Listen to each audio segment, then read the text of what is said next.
bulshadu habar wadaag hilbiyo dhiig wada dhasho miyaku midoobayo halabbay wada qabaan. asalaamu calaykum waraxmatullaahi wabarakaatu. kulanti wacan oo wanaagsan khiyaartaha wada naga daawata ay kusoo dhawaada daawadayaal barnaamijka arrimaha bulshada ee telefishinka qaranka Soomaaliland oo toddobaad walba aan idinka soo gudbino stuudiyaha telefishinka uu ku leeyahay xarunta dhexe ee magaalada Hargeysa. barnaamijka toddobaadkan waxaa marti iigu ah wakiilka xisbiga talada dalka haya ee kulmiye ee wadanka Faransiiska Axmed Cabdi Aadan Axmed Xiis oo ah nin dhalinyaro ah oo aqoon-yahan ah isla markaana dalka dibadiisa muddo ku maqnaa waxbarashada ku soo qaatay. Axmed ahlan wasahlan aad baad mahadsantahay Nuuridiin walaal soo dhaweynaya telefishinka qaranka aad baad mahadsantahay Axmed intiina barnaamijka u gelin sax daawadayaasha sideedoo kale aan ku garanay sax waxaan doonayaa bal inaad faahfaahin naftaada ku saabsan sax inaad adigu sharaxaad iska bixisid. okay waa mahadsantahay walaal aad baad mahadsantahay alxamdulillaah wahda wasalaatu wassalaamu calaa man laa nabiyya bacda. Nuuridiin adiga iyo dhammaan shaqaalaha howlwadeennada telefishinka qaranka Soomaaliland farsamayaqaanada dhammaantiin waxaan idinku salaamayaa assalaamu calaykum waraxmatullah. anigu walaal haddii aan isu kaa sheego waxaan ku dhashay magaalada Burco. waxbarashadaydii ilaa dugsi sarena waxaan ku qaatay wadanka gudihiisa Burco Hargeysa. kabacdi waxaan u wareegay wadanka Hindiya oo waxbarashadaydii heer jaamacadeed aan ku qaatay. intaa ka bacdi waxaan u wareegay oo aan deganahay ilaa 2009 wadanka Faransiiska. halkaas laftigeeda waxaan kasii waday waxbarashadaydii. waxyaabaha markaa aan ku takhasusay waxaa ka mid ah formally project management ayaa ugu dambeeyay waxbarashadaydii waan ka qaatay jaamacad ku taala jasiirad ka tirsan Ingiriiska Cambridge International College. waxyaabaha laakiin si gaar ah aan ugu takhasusay waxaa weeye run ahaantii waxbarashada structure-ka waxbarashada asaaskeeda foundationkeeda falsafada ka dambaysa waxbarashada. waxyaabaha kale iyagana aan aad u xiiseeyo aqoonta isla wada leedahay waxaa kamid ah dhaqaalaha iyo philosophy-ga inkastoo Soomaalidu ay maadada sensitive ku yihiin philosophy-ga iyada qudheeda waan akhriyaa. wakiilka kumeerada waa tahay xisbiga dabcan intii muddadii aan France joogay waxaan horta intii aan wadanka ka tagin waxaan ahaa asaasayaashii Soonyo 2003 dalada dhalinyarada Soomaaliland ee Soonyo waxaan ahaa asaasayaashii midabada u aasay. intaa ka bacdi waxaan la shaqeeyay dawladda waxaan ahaan jiray gudoomiye ku-xigeenkii ama gudoomiyihii diiwaangelinta doorashooyinka 2008 gobolka Togdheer. intaa ka bacdi France waxaan ahaa gudoomiyaha jaaliyadda gobolka Beydlaluwaaq jaaliyadda Soomaaliland. iminkana waxaan ahay wakiilka xisbiga kulmiye ee dalka Faransiiska. Axmed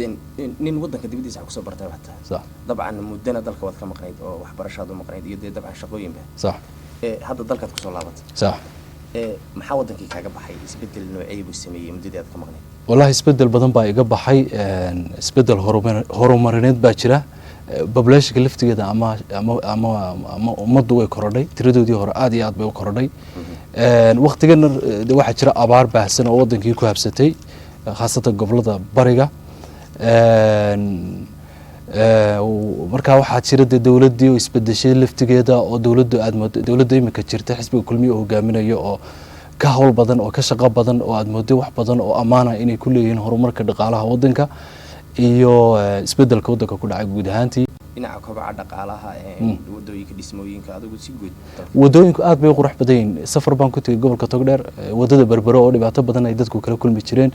inteeda badan way dhisantahay wadooyin aad u qurux badan baa magaalada Hargeysa gudaheeda ka dhisan. Burco kadalik wadooyinku aad iyo aad bay u fara badan yihiin. dawladaha hoose hay'adda wadooyinka wasaaradda wadooyinka intuu way ku amaanan yihiin. marka waqtigaad ka tagtay dalka iyo imika aad timi aad ku soo noqoto aragtay farqi intii sida farqi intii maxaad ku qiyaasi lahayd. mid weyn runtii mid weyn waa markii ugu horeysay aan ka tagay wadanka 2005 bay ahayd. Hargeysa wadooyin fara badan may lahayn intii dawladda Maxamed Siyaad Barre ay ka tagtay bay lahayd. laakiin intii ka bacdi 2005 waan iiminay dhowr jeer. marka dhismaha markaad eegtid haynta dadka qayb kamid ah markaad eegtid wadooyinka infrastructure-ka carabka ku dhufatay oo xataa aan maray wadadan galbeedka laftigeeda tii wajaha la galaysay horumar fiican baa ka muuqda. waa tahay Axmed waxaad sheegtay inaad waxbarashadaadu gaar ahaan aad si gaar ugu takhasusatay waxbarashada foundationka waxbarashada iyo falsafada sidaa tiri. sax muhiimadan waraysiga kala ahaana waa baynta. sax waxaan doonayaa in bal waxbarashada Somaliland صح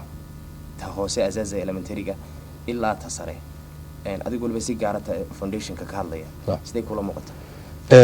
walaal nuurdiro aad baad mahadsan tahay mawduucaana bariyahan aad baan u xiiseynayay wax fara badanna waan ka gudbiyaa website-da hadday tahay social media hadday tahay aniga waxay ila muuqataa waxbarashada qaabkan ay u dejisan tahay horta waa qaab aynu dhaxalnay maha qaab aynu inagu dejisanay sida tusaale ahaan maaha Soomaaliga markii la qorayo kala Muuse Galaal iyo Kennedy iyo niman noocaas ah intay fadhiisteen xarfahan Latinta qaadatay laakiin qaabkan waxbarashada u dejisan tahay 12 sanadood ah ee marka dibana jaamacadda la gelayo iyo qaabka loo gudagelayo waxaan la dhiganayo waa wax dibadda inooga yimid dadkuna intooda badan ama Soomaalida ha ahaadaan ama dadka caalamka ha ahaadaan waxa ay dhaxlaan ma jecla inay wax ka bedelaan ama kuma dhiiradaan ama waxaan oran karaa uma fiirsadaan saamaynta ay tahay ama qaabkan shaygu uu sameeyay marka waxbarashada halka ka bilaabantaa horta waa primary-ga intermediate-ka iyo dugsiga sare intaas oo 12 sanadood qaata aniga waxay ila muuqataa qaabkaas ay u dejisan tahay baan ka hadlaya marka hore inay tahay qaab disaster macnaha qaab waxa weeye runaantii dadka ku keenaya in badan oo kamid ah mushkilad waxay ku keenaysaa waan ku soo socdaa waan ku sheegi doonaa marka ugu horeysa qaabka horta u dejisan tahay anigu waxaan u arkaa qaab ay tahay in wax laga bedelo oo lagu noqdo marlabaadkana dhinacaan ka eegaya waxay tahay iyadoo fursad ganacsi loo arkayba dadka tijaarta ama dadka doonaya maanta inuu meherad furto markuu suuqa yimaado ila warriyo maxaa dhacaya iga iibsamaya waxa laga yaabaa in lagu taliyo la yiraahdo meesha ugu haboon ee businesska ugu haboon waaba school furo marka taasina xagga dad tijaar ah oo iyagu profit u raadinaya baa soo galay haddaba iyada nature-ka ama asalka ay ka sameysay waxbarashada hadaan hadlo halkan dhowr buug baan ku siday walad leegi doonta hadhowto qoraaga runtii buugan qoray oo macallin ahaan jiray ka tirsanaa Mareykanka macallin muddo dheer ka ahaa in badan oo kamidana u fiirsaday aqoonta ama waxbarashada caalamka iyo teen laftigeedu soo dejisantaa wuxuu ku misaalayaa nuclear oo kale weapons of mass destruction nuclear-ka waxa la yiraahdaa weapons of mass destruction isagoo wuxuu kale weapons of mass destruction sababtu waxa weeye ardayga yar marka aynu leenahay waxbuu baranaya dabcan waxa laga hadlayaa aqligiisa in la kobciyo la doonayo haddaba aqligiisa ma waxa lagu kobcinayaa wax intay dad xafiis ama saraakiil ama niman waxa weeye waxbarashada yiri annaga aqoon gaar ah kula intay fadhiistaan ay deetana wax soo diyaariyaan baa waxa lagu shubayaa mise ardayga waxa la kobcinaya oo lala sheekaysanayaa waxa weeye waxa aqligiisa ku jira iyo waxa uu ka helayo oo xaqiisa ay wax ka imanayaan Somaliland oo dhaxashay qaabkan waxbarashada ee inaga yimid reer galbeedka waxa uu isaga laftigiisu asaas u ah wadanka Germany leeyahay ayaa waxbarashadan compulsory-ga ah ee 12 sanadood la dhiganayo raad fara badan ku leh oo caalamka intiisa kalena uu kaga daydo marka waxbarashada marka laga hadlayo qofka ama marka aynu iskuulka guud ahaan ka hadlayno waxa jira meel markastaba aynu inagu ka abaarno waa hal meel kaliya laakiin lix dhinac ayay tahay in laga eego iskuulka qodobka aynu mar walba ka eegnay inagu waa manhajka waxbarashada Somaliland manhajka ayaa la isku trygareeyaa in markasta lagu kordhiyo isbedel lagu sameeyo laakiin markii ugu horeysay Somaliland 2002 baheed manay hana qaadin waxay markii ugu horeysay ee la sameeyo kuliyadda tababarka macallimiinta waa laga yaabaa jaamacaduhu inay leeyihiin laakiin waxaan ku sheegayaa macallinka sida loo soo saarayo macallin dadka fariinta gaarsiiya ama aqoonta gaarsiisa wadankeena anu kuma arag macallimiinta sida dabiiciyan macallinka tiradiisu way ka yartay gabayaaga waxa laga yaabaa Soomaalida intii Soomaalidu ay geeska Afrika ku abuurnayd oo dhan haddii la isweydiiyo la yiraahdo imisa gabayaaba Soomaalida ka dhashay waa wax ka yar 5,000 oo gabaya 3,000 oo qof bay noqonayaan ilaa imika inta nool ilaa intii hore oo dhan waa hibe Ilaahay bixiyo macallimiintuna way ka sii yariyeen Soomaalidan garan haddana waxa timaada in qofku isaga oo aan macallin awoodii iyo kartidii iyo hibadii macallinimo aan lahayn in ay dantu ku khasabto oo masaariftiisa ka raadiyo marka xagga macallinimada laga meego ma waxaad ka hadlaysaa tayadii waxbarashada liidata mise waxaad guud ahaanba ka soo horjeedaa waqtigan dheer 12 sanadood ah ee primary-ga iyo intermediate-ka iyo secondary-ga waxbarashadu ay ku salaysan tahay kaasad ka soo horjeedaa mid waa waqtiga waqtigu ku farabadayn ardayda runtii anigu waxaan ka mid ahay midhaha ka soo baxay dugsiyada waxbarashada Soomaaliland sidoo kale waqti xaadirkan waxaan la sheegaystay ardayda Soomaaliland ee iskuulada ku jira ifan kuwa jaamacadaha ku jira jaamacadu bal horta haba inoo dambeeyaanba laakiin in yara falanqayn horta markii iskuulada Burco iyo Hargeysa baan la sheegaystay ardayga marka aad weydiisay 12 sanadood maxaa ku baxay wuxuu ka oranayaa qoraalka akhrinta iyo qoraalka iyo arithmetic waxa la yiraahdo divisionka iyo qaybinta iyo ugeeda iyo ka jarta intaas iyo multiplicationka koob iyo 20 casho ayaa la ogaaday inuu qofku intaa ku baran karayo 21 days koob iyo 20 casho wax ku dhamaanaya bal ka waran hadii 12 sanadood qofka laga dhabayo tayada waxbarasho horta timeka carabka nuurida ku dhufatay timeka ardayda uu ku farabaday sidoo kale mararka qaarkood oo hadeertana anigu 6 qodob aan ku sheegan kulay markasta iskuulka in laga eego waxa kamid ah waalidka ayay tahay mas'uuliyad saaran ardayga ama ilmaha yar inay inta hore ilaa 6 jir ilaa 8 jir intuu gaarayo inay baraan qoraalka akhrinta waxa soo raacaya madrasada macalinka malcamad quraanka isaguna inuu baro akhlaaqiyadka quraanka iyo luqadda carabiga Soomaad garan marka primary-ga inta badan mas'uuliyad waxay ka saaran tahay waalidka marka halka la soo dhaafana waalidka waa in mar kasta laga la tashado manhajka waxbarashada iskuulka lagu dhiganayo marka time-ku ugu farabaday waa marka koobaad mar labaadka tayada aynu dhiganayna ardaydu isku talent maaha isku hiba maaha iminka waxbaan ku sheegayaa industry-ga la yiraahdo kuweysiinka ama kitchada ama hudheelada oo kale qofka ilaahay hiba u siiyay cunto karinta ama hablaha adan ama inamaha adan iskuulka muxuu ka faa'iideeyaa 12 sanadood markuu lamiyo waa waxba inanka waxa weeye transportation industry-ga iminka faraha batay la isaga gooshayo wadanka guud ahaantii bal 12 sanadood arday guud ahaan ku wacnaan lahaa inuu muruqmaal noqdo iskuulka muxuu ka faa'iideeyaa waa waxba guud ahaan wadanka waxa ka socda ilaa iyo horta markii 180 sanadood ay nidaamkan u dejisan yahay waxbarashada 12 sanadood 180 sanadood maalintii la sameeyay ilaa iyo iminkan waxa jira niman aqoon-yahana oo dhaliila oo dadaalaya oo iminka 3 kamida aan bugaagtoodii halkan ku hayo oo mid kamida oo ahaa candidate ama u tartamay madaxtinimada Mareykanka Ron Paul baa la yiraahdaa school revolution baa halkan ku soo qoray Soomaaliya marka waxa ka sheekeynaa istiraatiijiyada ay tahay waxbarashada Soomaaliya 1971 inagu markii fartan laatinta ay Soomaalidu qaateen dawladda Soomaalidu ay qaateen Brazil xilligaas ay wax weyn ka bedeshay iskuulkeeda Brazil 1971 marka ay waxbarashada isbedelka ku sameeyeen waxa hogaaminayay Paulo Freire oo la yiraahdo Paulo Freire wuxuu diiday fikradan oranaysa ardayga waxa lagu shubo sida uu yahay oo kala weel wax lagu shubayo maran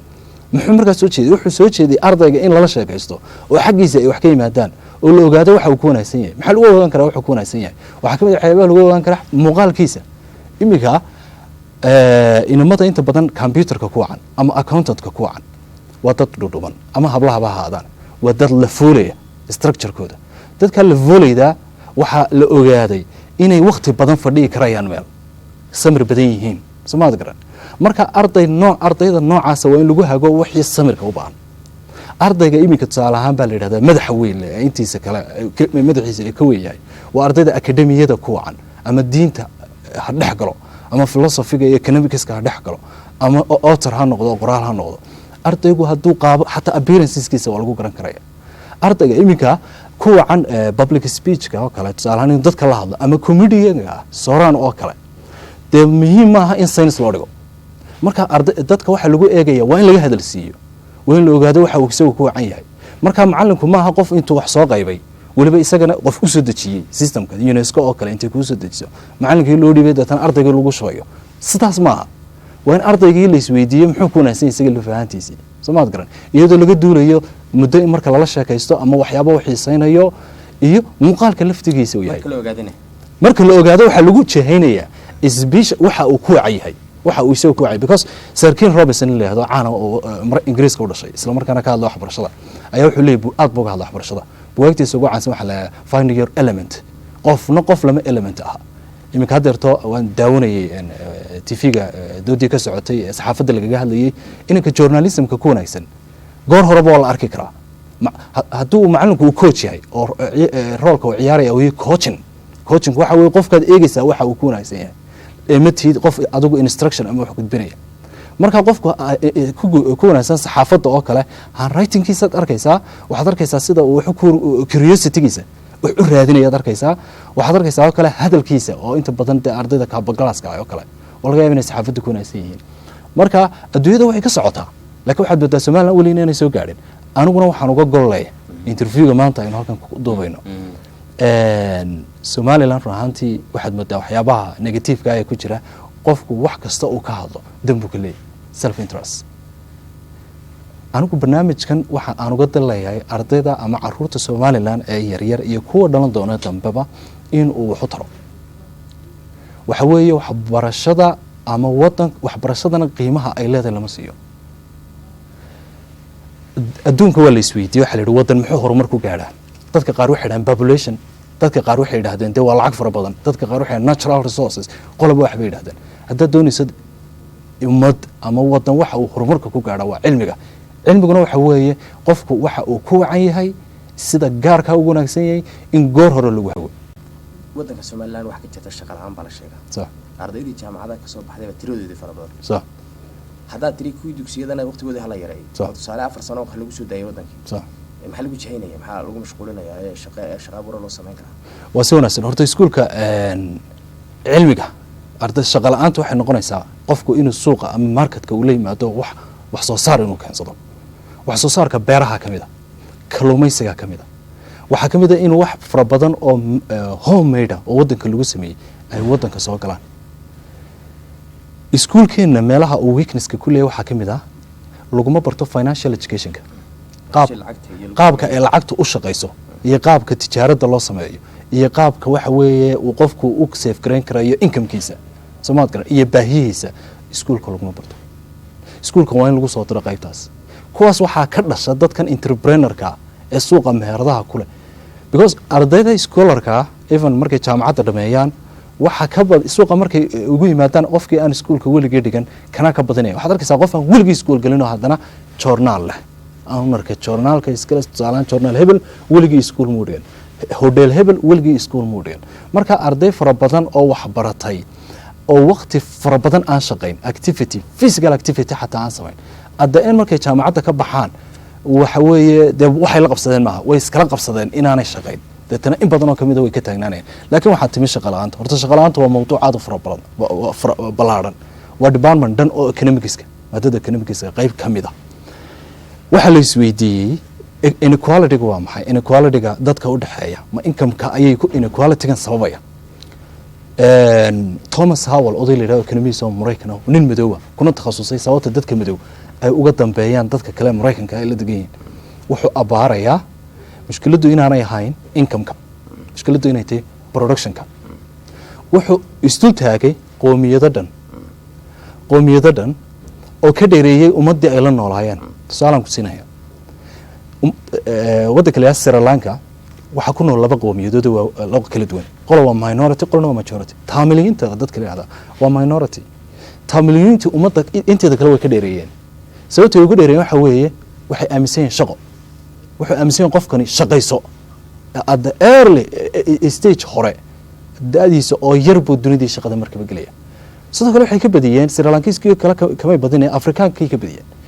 400 oo sanadood baa lagu ayaa la yiraahdaa dadka madow way joogeen Faransiiska 400 sanadood ama ka badan taamiliyiintuna France waxay soo degeen 50 sano ama 4 sano wax ka badan ka yar haddaad imika Paris eegtid dadka ugu badan ee tijaarta marka cadaanka laga yimaado waa taamiliyin Afrikaankii 400 ee sanadood deganaa kun jeer bay ka dhaqaale badan yihiin maanta taas waxa sababay guryahooda waxay kala yimaadaan qofkan inuu goor hore shaqaysto shaqalaanta Somaliland waxa sababaya marka qaarkood shaqooyin fara badan oo Somaliland yaala baanay dadkeena ogoleen cunto karinta kamid ah ama restaurantka kamid ah dhar dawaarlayaasha kamid ah gurdisada kamid ah shaqooyin fara badan baa jiro aan ummadeen dadkeena aan ogolaan skillsna aan lahayn oo skills way ku noqon tan aad leedahay muddada la soo gaabiyo ma waxa jira dalal ku dhaqmay oo sidan oo kale intay u soo gaabiyeen muddadii elementaryga waxbarashadii foundation asaaska ahayd dadana program kale u dejiyeen ubadkoodii mise waa fikrad adduunka ka jirto imika la wado aan weli ku guuleysan waa su'aal aad u muhiim ah horta markeeda horeba waxa jira qoomiyado nidaamkan classic ah ee iskuulku u dejisan yahay iyagu aan marin waxaa ka mid ah lubnaaniska ka mid ah waxaa ka mid ah manawari qore la yidhahdo hindiyaanka ka mid ah baa ka mid ah ma maraanba systemkaa dheere systemkaa caadigaa oo qofku iska shaqaysanayo hadduu cilmi doonayana uu isagoo akhrisanayo isagoo isbarayo soo maad garan hadduu doonayana uu cilmi kala doonayo ama cilmigii baa laba ah mid waa xigmad sida sheekh dirir oo kale diinta heerkan uu ka gaadhay isagaana isbaray midna waxa weeye xirfad oo qofkii ku shaqaysanayo ama dentist noqo muddo dheer ha kaaga lunto ama mechanic noqo tusaale ahaan maalin dhowto inan gaari ii yara hagaajinayay xaafadan masallaha inan yar aad u yar buu ahaa waxaan ku yidhi ilaa dhowr iyo 10 jir meelahaas ahaa wuu shaqaysanayo de income buu sameeyaa weliba gaariga siduu uga shaqaynayo ragga waaweyn anigaygaas maan garanayn marka waan weydiiyey waxaan ku yidhi ka warran iskuulkii haddaad ku noqotid wuxuu ku yidhi uma baahni iskuulku wuxuu ahaa boring waxba kamaan faa'iideynin soomaad garan inan kaa yaroo kale wuu bartay mixnaduu ku shaqaysto hadduu cilmigii doonayana habeenkii ama hadday dee kii diiniga ahayd noqoto ama hadday luuqadihii noqoto iyo wixii kale xigmad ah wuu baran karaya ciidu kama hortaagna su-aashaad weydiisay waxa weeye ma wadamaa jira ku dhaqma ha waxaa jira dadku sidoodaba caruurta waalidkaa ka mas-uula waalidku hadday doonayaan ilmihiisu inuu dariiqan raacana iyagay u taallaa hadday doonayaan intay guriga marka hore wax ugu dhigaan marka dambena inuu private education helana iyagay u taallaa sooad garan laakiin waxyaabaha la iska daya waxaa ka mid ah imtixaanka oo kale ardayda imtixaanka uu diyaarinayaan 12 sannadood imtixaan bay imtixaan isu bedelayo Finland oo kale ka mid ah Singapore baa ka mid ah soomaad garan South Korea ka mid ah wadamo badan baa iska daayay nidaamka waxbarashada noocaas time-kana dabcan Suudaan tan joognaaba dugsiga sare 3 sannadood bay ka dhigeen soomaad garan 3 sannadood bay ka dhigeen markii la daraasadeeyay oo aqoonyahan fara badan ay daraasadeeyeen jaamacadda 4 sano digrigo 2 sano ugu horeeya wax badan oo cusub ardayga looma dhigo wuxuu ba dib loogu soo celiyay wixii dugsiga sare ku dhiganay wasaaradda waxbarashada ana wali ka bixineen halka waxbarashadii wasaaradda waxbarashada dhawaan waxay soo bandhigtay manhaj cusub oo waxbarasho hadda manhajka akhriday wax isbedelay keenaya kulata manhajka horta waxa aad uga faa'iideeya dukaanleyda saan filayo dadka bugaagta sameynaya because qof kasta waxa lagu qasbay inuu buug iibsado marka nimanka bugaagta sameynaya faa'iido badan bay sameynayaan waxa la yiri waxa la soo koobay بريجي هو title أما subject بالوريتشري subject جاه لو قلته syllabus genetics كوكلا يا لو نشري ده معلم كبوق جودونه أيو كده نشري reference هان أيو كده نشري إنه أرضي ذا وقدره لكن يمكن أنت بالله صاك هو بيا أنت يرى كوابن وبا أرضي يقول وش بيا هدونا أنت يبا امتحان كله قدونه يا مركب فلسفة أكو شو بيستنا أنا جا يضط في ربضنا أقويه هنا عالم كنون ونكسر جدا وحوي قفك والله وحرت مرك هروين اللي وجاده قفك نوح يكون عسيه ardaydu isma wada raaci karayaan waa in la kala saar salaamada kan waan ku nool France de waxbarashadan basicska aad bay kala fogtahay qaar fara badan baa de musigiska oo kala loo dhigaa fara badan qaar ba professionalka farsamadii gacanta oo inaga wadakeena ka yar maqan laakiin de aan rajaynayno dhawaan timaado loo dhigaa qaar baa waxa loo dhigaa beerihii iyo maariinkii badii oo arday fara badan baa qaybtaa galaysa marka horeba haday waxba isku jirinba kuwii science-ka galaya waa gaar kuwii IT-da galayay waa different soomad garan because inanka jaamacadda aakhirka ku dambeeyay inuu IT barto computer science doonayo dhigtaa de physics iyo chemistry in manhaj loo soo diyaariyo leeyahay wad ku khasban tahay de aqliga haduu aqliguna shaqeynaya ma soconayso fikradaas waatay shaqalaanta dhalinyaro badan baa waliba qaar kamid ah dhalinyarada jaamacadaha ka soo baxa ayaa shaqalaanay soo food saartay qofkii isagoo wax bartay oo intaas oo dhan wax baranayay oo 12 sano sheegaysa wax soo dhiganayay jaamacadina 4 sano dhiganayay 16 sano ugu yaraan ama 20 sano wax soo dhiganayay shaqalaanta ku imanaysa maxay salka ku haysaa horta shaqalaantu wadankeena wada yar saboola aan lana aqoonsanayn dadkeena yaryar baana badan tirahan طبعا way jirayaan dad shaqalaan laakiin haddana waxa jiraya in badan oo shaqooyinka wadanka yaala ka diidan inay qaataan ama aan skillkii loogu talagalay marmarka kale guriyaha sida loo dhigo ama sida iminka guryaha kale de waxaba lagu yiri painting ama warqado stickers bal ku dhijiya qofka hadduu garanayo farsamada noocaas oo kala uu ku heli lahaa waxa kale oo jira xogaa monopoly baad moodaa business waxaad leedahay qofkii jaamacadda ka soo baxay painting iyo hagalo marmar dhigida marka horeba ardayda iyadoo loo eegayo appearanceskiisa iyo waxyaabo uu xiiseynayo sababtoo ah qodob yar baan kugu darayaa waxbarashadan aasaaska ah imika dejisana classic ah ee caalamku ay iska kala dheegteen sidan ay u dejisantahay ragga saamaynta kula waxa kamid ah nin Francisco Alfred Binet la yiraahdo Alfred Binet markii waxbarashada dejinayay horta marka ugu horeysaba dad handicap caruur yar oo iskuulada ka dhacay baa loo keenay deetana caruurtii baa la yiraahdo bal caruurtan waxa ka khaldan tijaabi deetana caruurtii wuxuu ku tijaabiyey laba masalo wuxuu ku tijaabiyey luuqadaha iyo xisaabta luuqadaha iyo xisaabta ayuu ku tijaabiyey marka IQ waxaa la yidhahdaa iskuullada lagu dhigto qofka IQ-giisa 120 marka lagu leeyahay waxaa lagu cabiraa luuqadda sida uu grammatical qofkan uu hadlayo ama uu isugu xirayo sentenceska iyo xisaabta sida uga shaqeeyo 1983 baa fikradaas ay dhimatay iskuuladana waliba ka jirta 1983 bay dhimatay multiple intelligence waxa la yiraahdaa soo baxay qof baa jira physically awood ku leh macnaheedu waa chemical waa mechanic macnaheedu ama xoog orod buu ku leeyahay ama gacmuhu ka shaqeynaya ama mar kaliya ma fadhiisanayo marka ardayga noocaasa waa in marka horeba loo leexiyo qaybtan farsamada gacanta hadduu doono ha noqdo mid guryaha ka shaqeeya hadduu doono ha noqdo mid makaaniga sababtaa inta imika geerishlayaashi oo kale way yaryiin baahi badan way jirtaa dadka la qiimeeyo oo ardaydii inta ay dugsiga hooseba ku jirto ha qiimeynha lagu halka ugu habboon ee ardayga lagu ogaan karayo talentka uu leeyahay ee ku habboonay waa dugsiga dhexe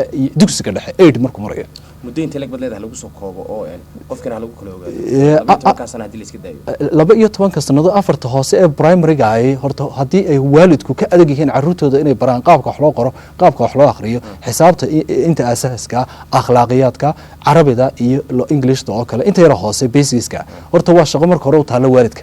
iyo guriga u taala hadii ay ka fursan waayeen way dhigan karaan afarta sano hore iyadoo aad loo koobayo sidoo kale waxaan aad u diidanayay kindergarten-ka wax la yiraahdo sababta kindergarten-ka ilmaha isagoo yar markuu guriga ka tago hadhow waxaan isfahmin waalidkii dhalay waa boarding-ka oo kale waalidkii dhalay baan isfahmin waalidka iyo ilmihiisa waa isfahmaan mushkiladaha iminka waxbarashada dadkiisa wajaha waxaa kamid ah carruurtii iyo waalidkii baa isfahmaynba sababta muddo dheer buu ilmihii ka maqanyay waalidkii dhalay deetana dabeecad ahaan baana isla keenayn marka KG-ga Frobel baa kusoo diray ni Germany ahaa jiray Frobel oran jiray baa kusoo diray anigu waan ka soo horjeedaa Soomaad garan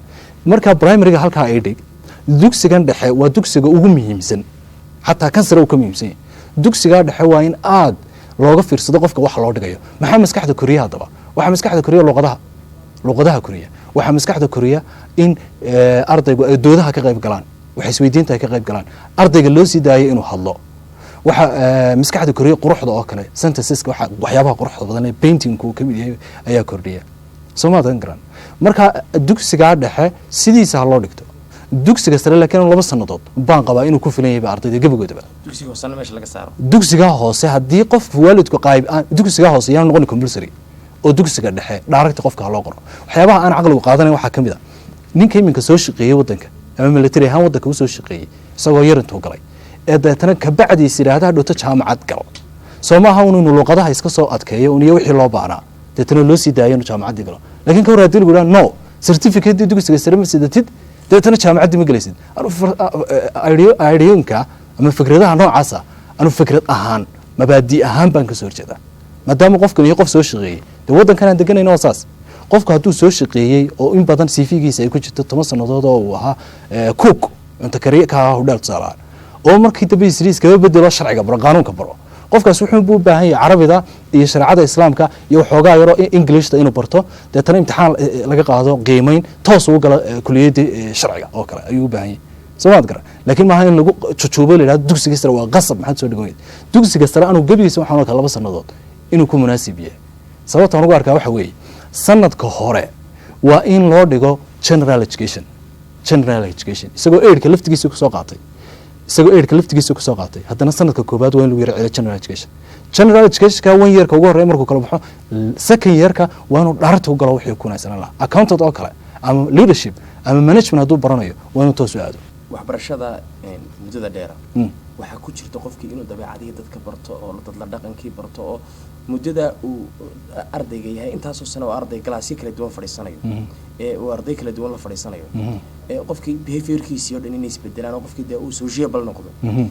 taas oo kale meesha ka bixi mayso ma anigu fikradda aad qabtid ka soo horjeedaan qaba tusaale waxa tiri ardaygu marka uu muddo dheer school ku jiro social buu noqonaya anigu waxaan ku oranayaa anti social buu noqonaya bulshada uu ka dhex baxay caadiga bulshada caadiga horta waa tan suuqa joogta iminka wadanka anagu aan joogno qofku wuxuu doonaba ha barto wuxuu leeyahay wax la yiraahdo stage intern baydan Englishta ama training iminka qofku isagoo wax dhiganayo waa in suuqa la geeyo bacalayaasha la geeyo tusaale ahaan oo uu la soo shaqeeyay dadka caadiga ah sidoo kale Frobel ninkan hadarta ku sheegay kule KG-ga isaga sameeyay wuxuu ku soo diray games yar oo la ciyaarayo oo waad aragtay meelaan maxadooyinka imka la keeno game-ka noocaas artificial ka waxa ka macaan game-ka caadiga ah ee baadiyaha yaallay iminka ardayga baadiyaha ama miyiga kusoo barbaaray ayaa ka caqli badan ardayga kusoo barbaaray kinderkejiga ama iskuulka sababta ardaygaas wuxuu toos ula falgalay dadkii waaweynaa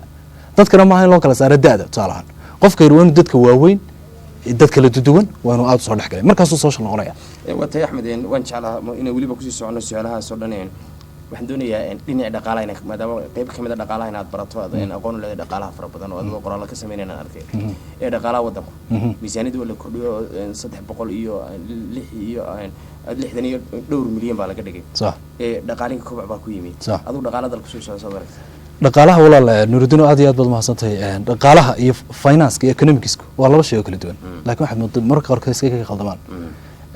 dee lacag baa jirta lacagtan cashuuraha lagu soo qaadayo ee dowladdu iminka qoondaysay inta usoo xarunaysa sanadka 360 milyan oo dollar bay yidhahdeen bay noqonaysaa haddii ilaahay ka dhigo maadaama cashuurta intaa leeg ay soo xarunayso ama dekeda ha ka soo xarto ama meelo kale ha ka soo xarotay dee waxaa cad dakhligii waddanka soo gelaya inuu kordhay way iska caddahay marka loo eego 47 milyan ee dowladdii riyaale ay kaga tagtay iyo halka uu maraya way jirtaa laakiin dhaqaalihii waddanku miyuu kordhay waa su-aal kale dhaqaalaha waddanka shaqaalaantii hadeerta aad ka hadlaysay baa ka mid a waxaa ka mid a sixir bararkaa ka mid a dhaqaalihii waddanka iyo economic growthkii dhaqaalihii waddanka ama hayntii dadkeennu miyay korodhay anuu dhaqaalaha waddanka dhaqaaluhu maadadan medicineka ama caafimaadka waxaa loo yaqaana inay tahay maadada ugu ballaadhan ee ama iskuol ama jaamacadda ee lagu barto laakiin waxaan aaminsanay dhaqaaluhu laftigiisu inuu u dhigmo ama daanu kaba sii ballaadhnaynba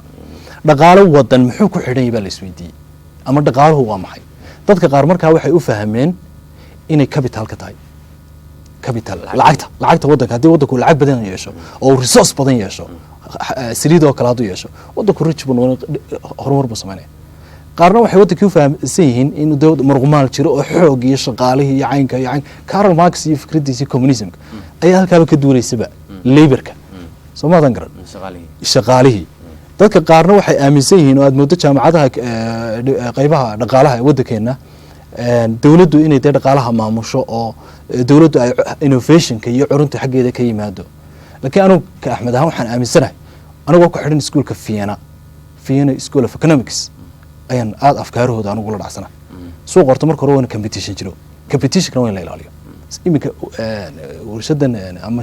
sharaa'ikan electricity-ga qaybiya way isu wada tegeen mid bay noqdeen dabeetana waxay joojiyeen innovationkii shidaalkaasay iyaguna isticmaalaan waddanka gebi ahaantiisaba deetana way midoobeen meesha waa inuu competition jiro oo waxaa monopoliga la yidhaha shakhsiyan ama economies ahaan waan ka soo jeeda ganacsiga ganacsi waa inuu noqdo xor oo la tartamo ganacsiyo badan oo isku nooci jireen hal ganacsi oo hal nooci jirin hayo may tartanna waa inuu jiro oo haddii tartan jiro waxay imanaya wax cusub in la keeno fikrado cusub inay yimaadaan dhaqaalaha waddanka horta waxaa laf dhabar u ah oo iskuolka Vienna ay aaminsan yihiin khaasatan macalinkoodii Joseph Schumpeter nin la oran jiray entrepreneurka waddanka dadka ilaahay hibada u siiyey inay hal abuur ganacsi sameeyaan dadka waa in la ilaaliyo waa in la kobciyo waa in la caawiyo dadkaasi hadday doonaan owner waxa weeye dee meheradii managerka ma aha laakiin fikrado waxay leeyihiin waddankani uu horumar dhaqaale oo sare ugu kacayo ay leeyihin dadka waa in la kobciyo marka dhaqaalaha waddanka wadankii anu ma aaminsanin waddanka oo dhan Somaliland xad saylac ilaa iyo koonaha cirifka kale in waddankii uu koboc dhaqaale oo weyn uu ka dhashay ma aaminsanin sababtoo waan tagay tuulooyinka iyo gobolada dee dad badan baa income-kooda ama hayntooda aada hooseysa watahay gabagabadii waxaan jecelahay axmed inaad adigoo soo ururinaya weliba fariintii ugu dambeysay aad bulshada iyo ciddii aad ujeedinaysay iyo fikradaadan aad bal cusub aad la timiya waxbarashada ku aadan saad bulshada ugula dhicin lahay wallaahi horta fikradaha cusub way adag yihiin waayo waxaa iyaduna adag sida dhaqankii hore ugu dhiman lahaa dhaqanka hore ama dadku wax hore ay aaminsan yihiin dadkuna waxay jeceliin waxa ay aaminsan yihiin inay iska haystaan waxaan xaqiiqo ah waalidka haddii aad wareysatid way ka qaylinayaan iskuullada siday u dhisan yihiin $35 weeye ardaygii secondary-ga soo maadan garan ardayda laftigoodii way ka qaylinayaanoo inagoo keliya maaha waa caalamka in badanoo ka mid a waxay leeyihiin wax manfac leh oo hagaagsan iskuulkana laguma dhigo soo maadan garan marka ardayga waddanka waqtiganaynu joogno qarniga 21aad ilmuhu horuu ka qangaadhaya xataa hore ayuu ka caqliyaysanaya because technologiyadan ayaa iyaga la dhalatay soo maadan garan marka waxaa laga yaabaa ardaygii oo lagu jujuubayo inuu 8 ama standard 7 ama form 1 iyo soo dhigto inuuba already u diyaariyay inuu shaqo tago suuqii galo marka ardaygu maadaama uu diyaar u yahay inuu shaqo tago waa in loo dedejiyo wixii uu ku shaqaysan lahaa marka anigu waxaan qabaa de inay wasaaradda waxbarashada iyo wadanka guud ahaantii aqoon-yahankiisu ay si daacada oo ardayda de ay cilmi baadhis sameeyaan cilmi baadhis cilmigu meel walba ku jira oo internetkii iyo googlekii iyo youtube-kii baa imika meel walba dee buuxa marka anigu fikradda waxaan aaminsanahay somaliland inay u keenayso horumar dhaqaale haddii ilmaha yar hore looga faaidaysto enerjiga ama tamarta ku jirta de marka fikraddan insha allahu tacaala ciday qusayso kala hadlo waa tahay daawadayaal barnaamijkii arrimaha bulshada oo toddobaadkan uu marti noogu ahaa ninka dhallinyarada ah ee aqoon-yahanka oo ah wakiilka xisbiga kulmiye ee wadanka faransiiska oo aan barnaamijka ku wareysanaynay axmed cabdi aadan axmed xiis barnaamijkan lamid a intaanu isugu iman doono dhammaantayo waxaanu idinkaga sii tegaynaa amaane allah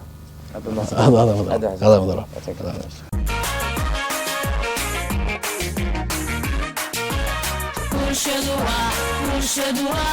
habar wadaag hilbiyo dhiig wada dhasho kulmiye ku midoobayo hadaf bay wada qabaan